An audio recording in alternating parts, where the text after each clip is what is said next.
decision about this you might have to click continue because it's kind of giving you the warning that we're going to record this session. So first off, I just want to let everybody know that this negotiating team has hung in there for over 8 months trying to get a deal for you all at Community Medical Center. And it's been exhausting, and that's just kind of what the process is. So I just want you to keep in mind how proud I am of your team for really trying to bring your collective voice, because it's hard, you know, everybody works in many different departments and many different areas, and really bring that collective voice forward, and they did a phenomenal job.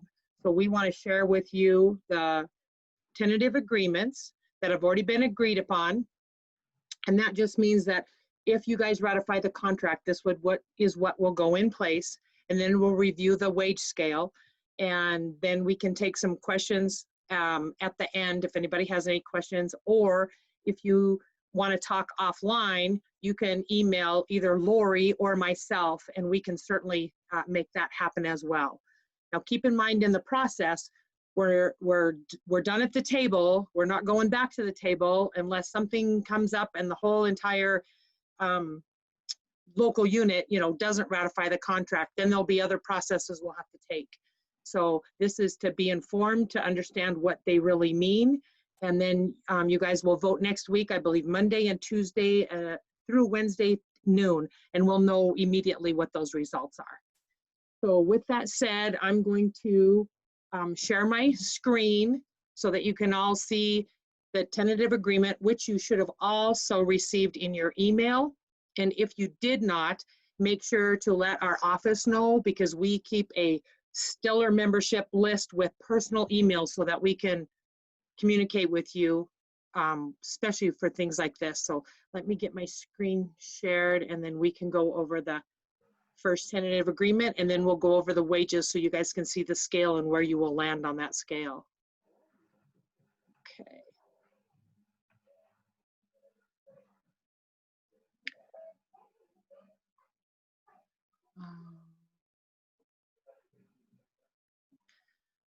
Okay, Lori, can you give me a thumbs up that you can see my screen? Okay, thank you. I'm kind of an older nurse, so sometimes I have a little trouble with electronics here. Let's see, this is loading. All right, so here's just a summary of the language, and I believe you guys all got this in your email as well. And we'll just go through each one. I'm not going to read them to you because I'm hoping some of you have read through them to see what they mean, and we can write down your questions as we go for sure. So the first change is your 10-hour shifts. I know your hospital has gone to mostly 12s, and so you'll have to hit 40 hours if you're a 10-hour nurse to go into overtime. So that's kind of cleanup language there. Also here in Article 6, because you're like a day shift and a night shift, that's been redefined.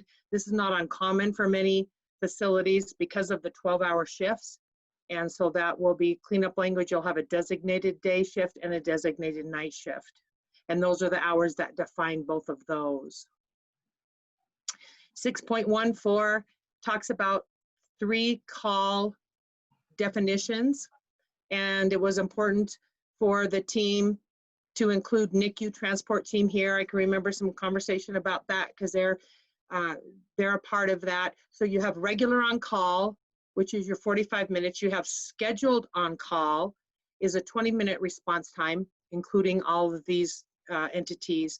And then you have an urgent on call, which is voluntary, which is super important that the voluntary word got in there, because otherwise the hospital could just put you on urgent call without your permission. And we didn't want any mandatory call or mandatory overtime for any of you, and your team fought really hard to make sure that happened. So if you are, you know, urgent on call and you volunteer for it, then your response time is 20 minutes. So then going down in critical shift was maintained. Also, again, it addressed NICU transport shall receive call pay as defined in 16 or 6.16 of this agreement. So that will be super appreciative of the NICU transport team. The team also got an increase in night shift differential. We totally recognize, and CMC recognizes night shift. That's a tough shift. And now with it redefined above, the differential will be $3.50 an hour. So that's super helpful. Float language is next to be talked about. All RN positions will be required to float. Keep in mind that doesn't mean it's gonna always happen. There are some departments that probably rarely, if ever, float. And just because this language is there doesn't mean automatically now everybody's going to float. So it's just gonna be to help out your coworkers when it is more busy, and you will have to be cross-trained. You will not be set up for failure. And if something does happen or go sideways, then we need to hear about it. Your leadership team needs to hear about it, and M&A needs to hear about it, so we can help you through that process. But this is just, it's like a generic statement, but it doesn't necessarily mean that it's going to happen if it usually doesn't happen in your department. We had some departments share that they rarely, if ever, have floated, and we don't see that really changing up the layout of the process. Down here, whenever possible, RNs required to float or float pool RNs will not be the sole RN on the unit, because we certainly don't want ICU gets really slow. I'm just using this as an example, and you get floated to medical floor to help out there because you can take vitals or you can do an assessment, but certainly you can't be that sole RN or all of a sudden go over there and be charged. And we have had that happen in other facilities, and it could have possibly happened at yours, but we want you to be as safe as you can. So we really need it communicated if that doesn't happen. In the need to float process, they must notify the director in writing, and need to float. RNs who have notified the director but weren't permitted to float will not be subject to disciplinary action. As I'm not as familiar with your contract as others, I'm not sure, and maybe Lori can speak here, what we were trying to fix here, or Jerry Unbehen, she's your local unit president who has been phenomenal. I'm not quite sure what we were trying to fix there, but maybe just have better communication with that director. Because it originally was going to the house supervisor, the need to float. So, and they can't really keep track of everybody. So that's why we put director in there instead of house supervisor. Okay, perfect. Thanks, Lori. I knew there was a really good rationale. I couldn't recall, so thank you for that. All right, let's zip on down. We got an increase in the incentive shift. We doubled that from 4 to 8. So if you pick up those previously unscheduled shifts on My Choice, you'll receive $8 an hour bonus for those hours. With the caveat, of course, which already exists. If you already go into overtime, you can't double dip, but there will be your extra bonus. So that was a good chunk of change for you there. In your certifications, we went through, and this one was crossed off because I believe it didn't exist anymore. So this was just editing, adding in like certified pediatric emergency nurse, care management, just trying to update it so that anybody that gets those specialties will get that $2 per hour certification. So this was cleanup. And certainly if there's one on this list that you don't see, here's the, PCCN. If there's one on there that's a legitimate and certified certification, then be sure to bring it to your PCC and communicate that, because the list could, always grow from there and be approved. So that's good. I think, you guys get $2 an hour to be a certified nurse. So congratulations to all you that are certified. Super good. There was some TPD changes to the contract, and these will only kick in. This will grandfather your existing TPD workers, but anybody new that comes in, they will be surrounded by these changes as related to TPD. TPD 1 positions will be bid positions designated as days or nights. It was communicated that, most of them work days. It's really hard to get nights covered, which leaves those night co-workers, more short-staffed, things like that. So, if you're a TPD 1 and you know that you have a night bid position, then you know that that's your shift, and that should help eliminate that problem. TPD RMs with mandatory call will rotate with the call of that department that they're TPD in. The TPD ones will get 75 more cents an hour, so they'll get $4.75 an hour. More discussing weekend shifts, Friday night.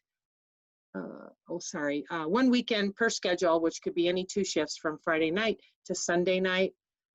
That will cover that.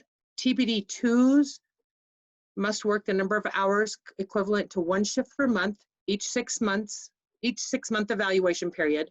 So 1 12-hour shift times 6. And then TPD 2s will receive base pay and appropriate shift differential. Also, we'll be grandfathering any TPD 2s that are in. We have an MOU that actually has them stated, so nobody will be losing their differentials that they've already had. Then there'll be evaluation of compliance, making sure they're meeting their hours to remain TPD. And your bid position will also be based on hours worked on call, so that will all count towards qualifying for those statuses. As before, I believe if you're TPD 2 and you met requirements for TPD 1, you could request that change, because then you would get the differential and different criteria that you would have to meet. So we're hoping that that language makes sense and clears some things up for you guys and the hospital. Let's see, going down, let's see, this was just cleanup language, 17.19, cleanup language as well, because if they're in TPD, like in the, mine's a little blurry, OR or the PACU, they will take call, but that's defined as above. If you're TPD in that area, then you take call in that area. Here it addresses the MOU. Those TPD 2 RNs will remain with their $1.75 premium pay. Just those going forward will have the new criteria when they get hired in. In the charge float, it said regularly scheduled charge RNs. It just didn't make sense. So we just struck the word regularly, and it is the scheduled charge RN will not float unless requested by the house supervisor. And then in the event that you do, you do float, you will maintain your charge pay for those hours worked. So certainly we don't want the scheduled charge to float very often, because that's certainly important for safe quality care on those floors. This just addressed the membership list that comes into our office, so we can keep you guys updated, make sure we have your phone number, your personal emails. We don't share them out to anybody, and so the Community Medical Center said they'll give us your data hire, your home departments, and submit it electronically. And we just, that's just really helpful for the office to help you guys as well. We're talking about promotions and job bidding. Selections will be made on the basis of minimum qualifications and seniority. So everything really remains the same, but we just put minimum, just kind of made it more clear. It did not change, I don't believe, the meaning of that section. This is new language here on H. Nurses are expected to become fully oriented to all levels of care within their bidded unit as soon as reasonable, taking into account the needs of the unit, the employee, the opportunities available. We certainly don't want somebody in for a year or two that still can't be maybe that core staff on that floor that they bidded into maybe a year or two ago. So we really want to make sure that every nurse is successful and gets the orientation they need to really thrive in that unit. And especially before they have to, get trained maybe to a second unit. So we want to make sure that they're trained, everybody's trained to the highest level of their education. You guys deserve no less, for sure. Orientation and continuing education. Float talks about float pool RNs. There'll be 2 float pool groups. You can see how those are busted apart. Float pool RNs hired after ratification will not be eligible for in-house transfer for at least 2 years. They're hoping that'll be a more solid transition and support for your staffing throughout the house. you know, you get a bunch in the float pool, and then if they take other bidded positions, you just don't have that flexibility maybe that you need to really support you all. So, and then after two years, they can bid out. Requests shall be made 3 weeks in advance. Let's see, what was this one for? Oh, Lori, was this one, sorry you guys, there were so many good changes. Let's see. Request shall be made. Was this request for, oh, request for an continuing education, I believe. That if you put in a request for continuing education, approval or denial shall be indicated by the facility within 7 days, because then you guys can get scheduled. If there's a great conference coming up in, you know, pediatric intensive care, and it's, you know, 3 months out, you want to get it on the schedule, get the time off, and get it approved, but not have to wait weeks and weeks to know. So I thought that was really important for you guys to know that they got to give you an answer in 7 days, then they can get the appropriate staffing and get your shifts covered so you can attend. We talked a little bit about bereavement leave that you guys can use PAL to cover some absence if you need, or if you need more. So then it just renumbered. Going down, the PAL exchange, I don't know how many of you all cash out, but they changed it from 5 to 2 times per calendar year. And I think this is just a big liability issue for them holding it on the books. However, it is in all transparency, it is more convenient and perhaps maybe more accurate for the hospital 2 times a year, designated times. So make sure to keep them in mind. If you guys like to cash out, then you can cash out 2 times a year and not 5. And I do not know off the top of my head what dates those are, the 2 times, but I can get that information. Lori may know that off the top of her head. This was brand new language to support your bargaining teams from here forward, which I think is just, it's brilliant. It was a good idea that your team had. And they just called it a bargaining leave bank, because oftentimes these nurses, 5, 6, 7, or 8 of them, are taking a lot of their personal time and PAL time to do this. So you guys will be able to donate your PAL time to a bargaining leave bank. All the donations are non-refundable, whether you donate 10 hours this year and they use it in 4 years, or they use it in 8 years. It all has to be used for that bargaining team and for the support of that bargaining team. At any time, you can ask how many hours are in there, if there's low hours or a lot of hours, and the bargaining team will have the donations distributed into their leave accounts, their PAL accounts, and the local president, whomever that will be, will communicate how that distribution is supposed to go to HR. So if you hear, your team or others that support the team reaching out to your fellow members to donate time, that's what it'll be for, to help support them as they sit at the table and bargain with this facility. So that's a good sick calls. That was a big item for Community Medical Center. And in all reality, when you bargain your contract, it affects other workers, that's for sure. But in discussing this, and even though it was, it was a sticking point for your team, believe me, they really got it. But lo and behold, really the nurses didn't get a lot of call-ins or counselings as a result of the sick calls. And so we were fairly confident that by going 6/12 instead of the 5/9, that this still would not pull the nurses into inappropriate counseling. If it does, again, we just need you to communicate back to the team or communicate back to M&A so we can, really look at that and advocate for you. But from what the facility told us, that this was not a huge issue for the individual nurses. The use of bereavement leave shall not apply. Oh yeah, of course, if you use bereavement leave, it doesn't apply towards a sick call for sure. That would not be good. Here is your wages, and we'll look at the scale. And this in totality, because it compounds, at the end of 4 years, it's a little over 22%. I'm going to let you guys know that is pretty phenomenal. Now, one of the conditions, St. Pat's had gotten 3, 3, 2.75, and 3. And your team held on to that 3.5 with their life. They knew you guys needed a substantial increase at the beginning. You guys have been working short, you've been working over, and in all honesty, I didn't even know if they were gonna get it. And they held strong, they held together. They were like, we cannot even take this back to our members without this being implemented.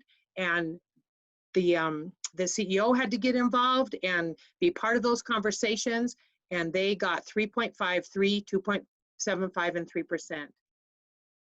The only caveat is this is effective the first pay period after ratification, which means you won't get retro pay for about 3.5 months.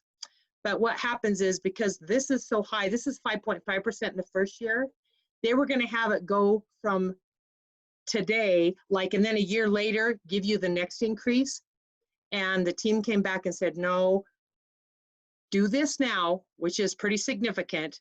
Then in 8.5 months, May 1st is coming around again, you're gonna get the next increase. So from now and in less than a year, you're gonna get over 10% by next May 1st. So that was pretty phenomenal. There was a little leg here behind, but it's gonna more than make up for it, because this is all front loaded on the contract, and it'll more than make up for it, that extra 0.5%. So your team did fabulous. Then every May it will go to the next pay period, and then we'll show you on which you have a copy of, the final wage amount. So we're pretty confident, even though it kind of feels in our gut, it's really emotional, because I've been there, done that too. It's like, wait a minute, what about retro pay? But that 3.5 months, you'll more than make up in this base wage, getting over 22%. So that the team did phenomenal. And this was just clarifying that any employee with less than 1 year just begins at the start wage, putting them on the wage scale. Your retirement plan, the team ensured that they maintained the 50% up on the dollar for your contributions up to 6.5%, because the LifePoint 401 plan was not near, it was actually half of that. So we're like, if it's going to be the LifePoint plan, you still have to match this up. I know not all nurses take advantage of that, but for those of you that do, the contribution will remain the same. So the team did very well at that.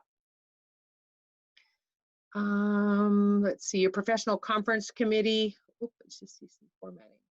This was just what they have to report to you guys, especially regarding, let's see, get my thoughts here together. Oh, this is when you meet, but over, oh, here it is. This was old language that this amount would be used for cross training. There was like $30,000 that you guys had to use for, CMC had to use for cross training the employees. They gave us we asked for the specifics and what they were using for cross training, and it was more than that. And so we decided that the quarterly reports on cross training, and they'll show you the orientation hours by unit, will be made to your PCC. So I encourage any of you that aren't maybe involved at some other level to be on the PCC, that professional conference committee, and just see, how many orientation hours will be, used in PEDS because they're super low staffed, or ICU because they're low staffed. So that'll be really helpful and useful information that you guys can request. So that was a good ad right there. Staffing matrices, acuity ratios, and evidence-based best practices related to staffing will be reviewed by your unit-based councils and discussed at PCC. This is super good language, you guys. And to bring it to the table and just have that shared governance and talk about you guys know what's best for your floors. You're the experts. If you work in PEDS, you know what's best. And there's a lot of evidence to back many of those things up that we want. Certainly 5 NICU babies to 1 nurse, that is not best practice, it's not standard of care, it's not defendable, and it's not safe. And that's really what you guys want. So I'm hoping that people get involved in that PCC and bring those things forward. Let's see, the medical center will establish 2 specific unit councils these were combined into like women's and children's and adult unit.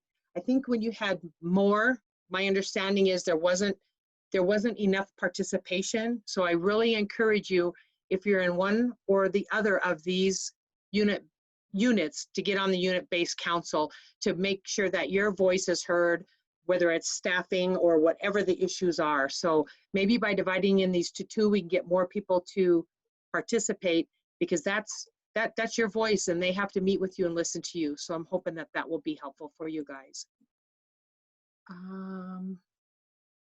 Each unit council shall be staffed by 7 paid RNs. And so it's paid time to participate in those councils. So that's super good. In the strike clause, you already have a no strike, no lockout clause. It was important to the employer that they also add sympathy strikes. It, in all reality, didn't take anything away from what your rights are right now. And we also made sure going through legal counsel that it did not. But for some reason, they really wanted that language. So that was a give that we gave them, as long as they gave you guys the wage package that the nurses wanted. So we used that as a bargaining chip, and it was very helpful. So your contract will become effective if ratified on August 19th. So, and remain in full force until August 31st of 2024. It is a 4-year contract. All right, I'm going to quick stop sharing and then get the wage scale up quickly. Maybe. Oh, let's see. Stop share. Wage scale. Okay, and share the screen. Oops. Let me see. Here we go. I'm kind of, okay. Hopefully you guys can see the screen. I'm going to make it bigger. I have old eyes. Let's get this bigger. Okay. So let's take, for example, I don't know where some of you are on the scale, but we'll say you're not the new grad, but you're, say, at step 12. And right now, this is the current scale in this first line, current scale. So right now, today, you would be at 3551. So after the first pay period here in 2.5 weeks, you're going to step across to 3675. Then on your anniversary, you go down. Then the next year, May 1st, 2021, which is 8 months away, you're going to hop over here to 3862, and then you'll go down to 3940. And you keep going across, down, across, down. By the end of 4 years, you'll have gone from 3551 to 4337, 22.13% increase. Pretty phenomenal. Here's all the percents on the side, because I think that's helpful, because you guys have 24 steps, but those that are capped out, of course, it'll be a different percentage because you get the 1% lump sum. But even at that, marching across the scale, those that are topped out, like Jerry Ann Behend, who's your local president, she'll be at 4507, and by the end of that contract, she'll be over $50 an hour. It's a great scale.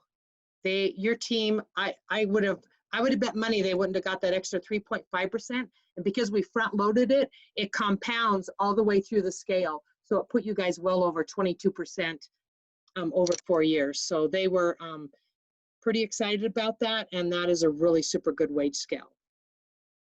Most people know how the wage scale goes and bounces across. So if anybody needs their specific number detailed, we can do that for you as well. So with that said, I can open it up for questions, or you can type them in. I'll stop sharing my screen, or I can share it if we need to look at something. I'll let Robin. And anybody can unmute themselves. I don't know if any of the team, like Maggie or Jerry or Janora or Kristen, want to say anything, but I'm telling you guys, if you see them in the hallway, you tell them thank you. One day, honest to goodness, you guys, it was 16 hours, and some of them had worked the night before, and it was just phenomenal. And they just hung in there and just kept thinking about what's the best for our nurses at that place. So go ahead, Tara. Hey guys, I know this is really hard work, and I appreciate everything that you did. I realize that. I'm really concerned about the no retro pay, because I think it's 6 months rather than 3 months. And I also think that it sets a dangerous precedent. You know, we've always had retro pay. Going forward, when this contract ends, if we've agreed to no retro pay, they could drag negotiations out for a year or a year and a half, which would stagnate everybody. You know, there would be no fire for them to get it taken care of. And I feel like it's not negotiating in good faith, because we let it go out knowing that circumstances arise for them and for our team, and we have to make compromises, and that's why it's taken 8 months.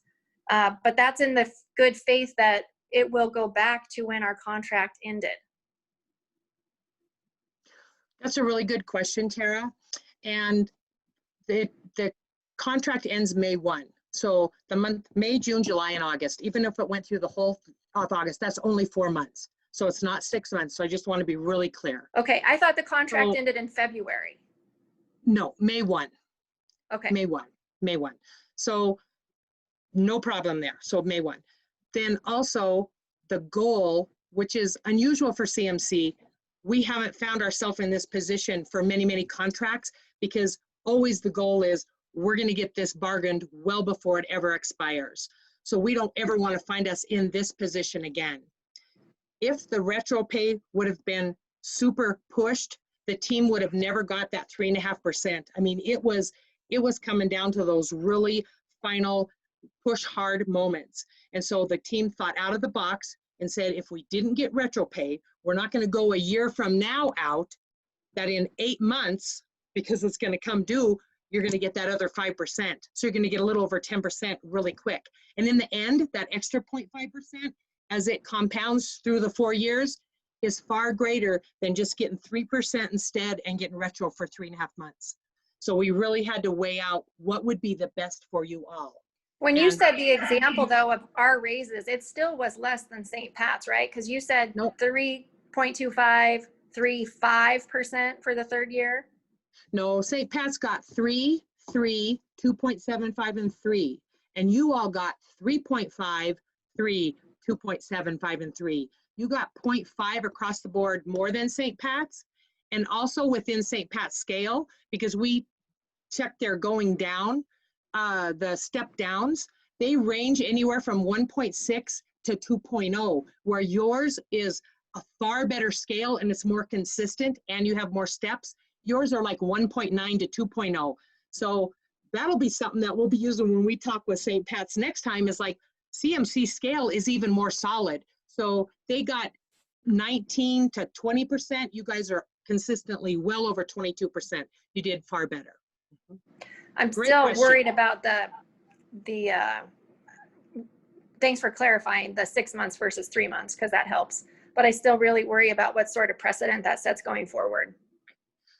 Right, and keep in mind, we don't ever want to get in this position again, and it will not be the goal of the team to get in that position again. This is unusual because of, you know, here we are in the middle of a pandemic too, you know, it's crazy, Tara, I totally hear you. But it's like, you know what? Let's wrap our heads around this. We're going to prevail in the end far better than a lot of our other locals. And 3.5 months of not getting retro pay, we're going to by far make it up, because your team got you that extra 0.5% on the first year. And that all compounds through all 4 years. So the more we can wrap our heads around that and tell our coworkers, the more hopefully it'll make sense. And they can reach out to Lori or I, and we can certainly explain that. And hopefully they'll listen to this as well. It's a great question.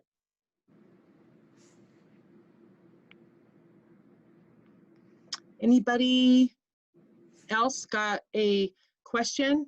And we have 5 more of these too. So go ahead, Maria. Hi, I have 2 questions. Well, first of all, I do want to, I have negotiated. I want to thank everybody. It's such hard work. So I'm trying to not be critical, because I totally get it.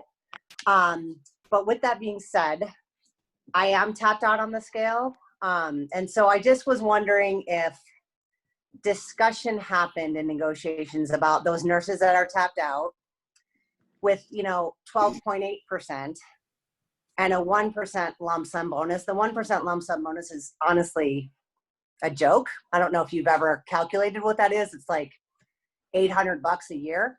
Yeah, Jerry did. Tapped out as well. I mean, was it a consideration for your most experienced nurses to negotiate maybe a 2% lump sum or something? I mean, it's just like everyone's getting like a 22%, and then your most experienced nurses are getting 12.8. So I don't know. It's just kind of hard to swallow, as well as then losing. The second part of my question is losing evening differential. Well, I told her. Is about $1,800 a year that if you're a full-time RN, you're now losing that evening differential. Mm-hmm.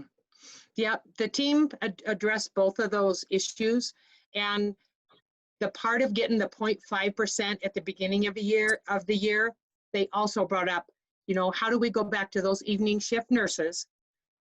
You know, no matter what the number is, whether it's 1 of them, 10 of them, or 100 of them, and, you know, take away their evening differential and not give them that raise at the beginning. So it was discussed, and the team then just pushed even harder for that extra 5%, hoping that that would help, that at the end of 4 years, when you're topped out making over $50 an hour, even though it's not the same, I totally hear you, but that's a really super good wage for Montana and for your facility. But yep, they took all of that into consideration. It was tough. As far as the tapped out people, same kind of thing. I mean, was it a discussion to maybe try and get that lump sum higher at all? I mean, Yeah, I don't. yeah, because like Jerry was one of them, and you know, like you said, you've bargained before, and then they would say, well, we could be just like St. Pat's. We're like, well, if you want to go like St. Pat's, they have better health insurance. They have 4% lump sum, you know, things like that, because they were not going to give these girls that 0.5%. It was just like they were going to die on their sword to not give that to them. It was discussed, and it just, I guess, just in all honesty, it just wasn't, it didn't rise to the top. Not that it's not important. I don't mean to misspeak that at all, but it was discussed, but just didn't become a play in the playbook. And how could we solidify the across the board? That seemed to be the most important, and what they heard from the most members, that they wanted a significant amount across the board. And so I think that's where probably the focus landed.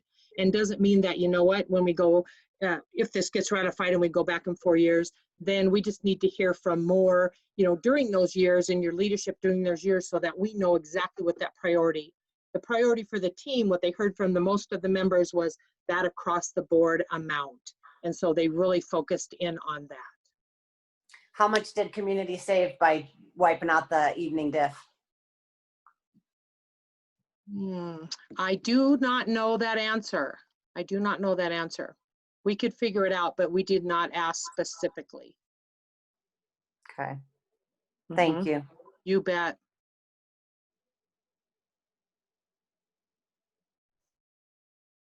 Let's see, Can I ask anybody a question? else? Can I ask a Of question? course. Hi. I was just curious. So like people choose their different positions for different reasons and where they want to work and stuff. And so I completely sympathize. Like I think Maria's questions are on point, phenomenal. It's probably more than 100. It's probably more than half of our staff of who that's affecting. So I think that is not the best, but also wondering about what was the thought process behind the float language, as far as, you know, those people that previously were considered a closed unit. What's the thought process? I mean, is it just because we're so short-staffed and community doesn't know what to do, and so they're trying to pull where they've never pulled before, when really they need to concentrate on treating their staff correctly? I mean, I'm just trying to figure out where that came about. Jerry, do you want to take this one? The nurses that need to float? She said it so eloquently. Like ERs never floated, which is, I mean, we need them. I mean, I own a referral center and I see their census, like they can blow up at any point, you know? And so, and same thing with a lot of different units, you know, you need those endo people, you need call people, like those units are built the way that they are for a reason, because it's worked. And right. What CMC is doing is they're coming in and trying to kind of disrupt what's going on there. And I know that there's not staff everywhere. But by doing that and trying to pull from there, like I can see the ripple effect for the future. That language was put in the Right. contract 4 years ago. It didn't exist prior to 4 years ago. Okay. Jan Perry actually put that language in the contract, not to make it so we didn't have to float. What she put that language in there for was so that she could make her cross-train numbers look good, because at the time we were kind of busting her chops over the fact that we, she wasn't cross-training people. And so she brought that language so that we didn't have to float. And essentially, I have gotten a lot of complaints from people who are frequently asked to float, that why is this special group kind of allowed not to float? Now, that being said, we have a pretty small core staff. So realistically, are we really going to be floating? Well, we could. I mean, they could ask us to go, if our census is down, to go and help in ICU or wherever. I mean, certainly you shouldn't be going someplace that you're not cross-trained. And so that would have to be something that they would do before they could float us out. But the reality of it is, we are, we should want to help our coworkers if it's not going to impact our unit. Certainly should never impact your unit and leave it short so that you can go and work someplace else. That is not the intent of that language at all. And that would be a conversation that would have to be had if that was what they were starting to do. They shouldn't be floating someone in to float somebody else out. That should not be Which happens quite be frequently. something that's happening in the units. So Yeah. Okay. Yeah, so Tessa, if it does, then that's where it's really important to use use the process that's afforded you through this union activity and get it to PCC, get it to unit-based council, file a grievance. I mean, there's a lot of tools at your disposal, and we just really want to encourage those members to use that to get that addressed. You bet. Yeah. Okay. You bet. Okay, anybody else have a quick question? And if not, there's 5 more of these sessions that are going to happen. And this one will be recorded and I think sent out. Some of it's kind of magic to me because I don't know how they do all that. And if you have anything else that you need, it's Vicki, and I'm VICKY at mtnurses.org if you have a question, and Lori, who many of you know, it's LAURI at mtnurses.org. And we can always talk offline as well. Keep getting informed, talk to your coworkers, and voting will be next Monday and Tuesday. And we'll see you on the next session. Tell all your friends and all the rest of the coworkers to get on. Oh, Tessa, who's that? You're on mute. Hello, baby. We love babies. All right, you guys, have a good evening. Thanks for all you do. Be safe at work. Let us know if you need anything. Good job, everyone.